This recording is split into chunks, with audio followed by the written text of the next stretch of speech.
सो भाई लोग, there is a shocking announcement अभी पढ़ने को मिली है। कल की 2898 जो प्रभास की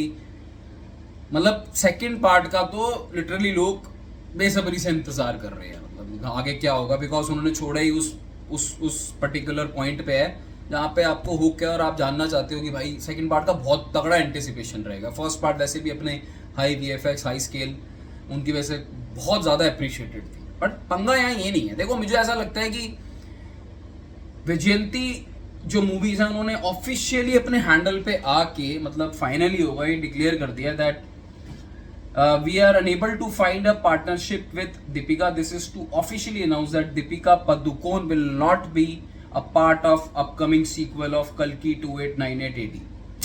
After careful consideration, we have decided to part ways. Despite the long journey of making the first film, we were unable to find a partnership. अब यहाँ पे आप देखोगे तो दीपिका पदुकोण जो हैं,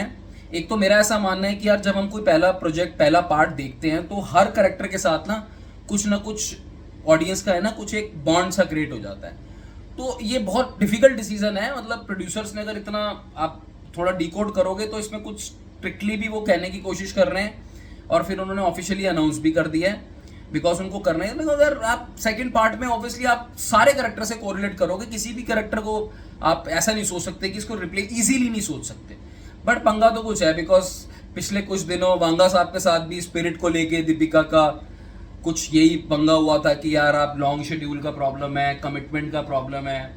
अब इसमें ये भी लिखा है ना, फिल्म लाइक कल्कि 2898 AD needs much commitment and much more, we wish her the best with her future works. Much commitment and much more than that, यही बात पीछे वांगा साहब से निकलती हुई भी आई थी। तो अब देखो कुछ कह नहीं सकते हैं क्या है क्या नहीं है, बट एक चीज कॉमन जो मुझे निकलती हुई दिख रही है वो ये है कि दीपिका पदुकोण का कुछ तो प्रभास देखो दोनों प्रोजेक्ट्स में कॉमन है, स्पिरिट में भी कॉमन है और कल की 2898 में भी कॉमन है। तो क्या ऐसा तो नहीं है कि कुछ प्रॉब्लम शायद अंडरस्टैंडिंग का आ गया और प्रभास और दीपिका के बीच में। दीपिका बड़ी एक्ट्रेस हैं, ऐसी बात नहीं है, और अच्छा फुटप्रिंट रखा था उन्होंने कल की 2898 AD का, और इनफैक्ट स्पिरिट में भी अच्छा ही करती। बट अगर ये कमिटमेंट का इशू आ रहा है या वो मतलब वो आ रहा है तो मे बी वो फिल्म्स ऐसी हैं इतना डिमांड कर रही हैं कि ज़्यादा उसके लिए एफर्ट्स चाहिए। और मे बी दीपिका का जैसे आ रहा था पीछे फैमिली इश्यूज चल रहे हैं, कुछ पर्सनल चीज़ें चल रही हैं, may be might be because of that both the banners, पहले T Series spirit is T Series right या टी सीरीज, वांगा साहब के साथ इशू आया, अब ये इशू आया, प्रभास बीच में कॉमन है, तो पता नहीं भाई कहानी क्या है। पर जो भी है मेरा ऐसा मानना है जो अब आप इतनी ऑफिशियल स्टेटमेंट आ गई है तो कोई रिप्लेसमेंट ऐसा ढूंढ के इनको लाना पड़ेगा। एक्चुअली में एफर्ट्स जाएंगे to find a replacement because Deepika बड़ी एक्ट्रेस है और प्रभास है साथ में, तो आप वो जोड़ी को थोड़ा सा तोड़ना लिटिल बिट वो, बट इनको रिप्लेसमेंट अप्रोप्रिएट ढूंढना पड़ेगा to fit in the correct that character, और टू ऐसा करके कि ऑडियंस जो नेक्स्ट पार्ट देखने आएगी वो फीलिंग को ओवरकम कर पाए और इजीली एक्सेप्ट कर पाए। बट जो भी है यार, अगर तो देखो कमिटमेंट का इशू है एक्चुअल में, तो वो तो मुझे लगता है कि कई प्रोजेक्ट्स ऐसे होते हैं जिनमें आपको ज़्यादा कमिटमेंट देनी पड़ती है, हज़ार करोड़ के 500 करोड़ के प्रोजेक्ट हैं यार, उसमें थोड़ा सा देना पड़ता है। बट हो सकता है कुछ और भी इशू, बिकॉज मुझे यहाँ पे प्रभास कॉमन दिख रहे हैं और प्रभास की लाइनअप बहुत तगड़ी है, तो मुझे ऐसा भी लगता है कि प्रभास की पिक्चर्स के साथ अब प्रोड्यूसर्स ज़्यादा कुछ ना मतलब छेड़खानी कर नहीं सकते, बिकॉज एक्सपेक्टेशन जो प्रभास की मूवी से रहती है, खासकर अगर आप मेरे से पूछोगे तो मुझे कल की 2898 AD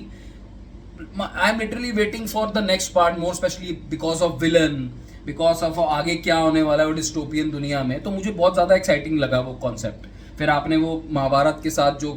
वो जो लास्ट में रेफर करके एकदम चीज़ों को इंटीग्रेट किया था, तो बहुत बड़ा प्रोजेक्ट है और बहुत ज़्यादा इन्वेस्टमेंट प्रोड्यूसर की विजयंती मूवीज़ की लगी हुई है। Same goes with spirit also, but Vanga साहब बैठ के आराम से सोच रहे होंगे, देखा मैं सही कह रहा था ना, यही प्रॉब्लम है, देखो सबको यही हो रहा है, बट पता नहीं क्या है क्या नहीं है। बट आई थिंक कि जो भी हो as a audience and of the day हमारे लिए जो प्रोडक्ट निकल कर आए, इरिस्पेक्टिव ऑफ डिसीजन, बुरा तो जरूर लगेगा, थोड़ा मिसिंग फैक्टर जरूर आएगा दीपिका के साथ, but at the same time things goes on, आगे चलती है चीज़ें और हमें प्रोडक्ट बढ़िया देखना है, उसमें जो भी फिट हो रहा है उसको आप ले लीजिए। अपनी राय कमेंट सेक्शन में लोग के जाना, आपको क्या लग रहा है, ये भसड़ है क्या? मुझे तो कुछ तो और गड़बड़ लग रही है रादर देन दिस कमिटमेंट वाली। Take care, bye bye.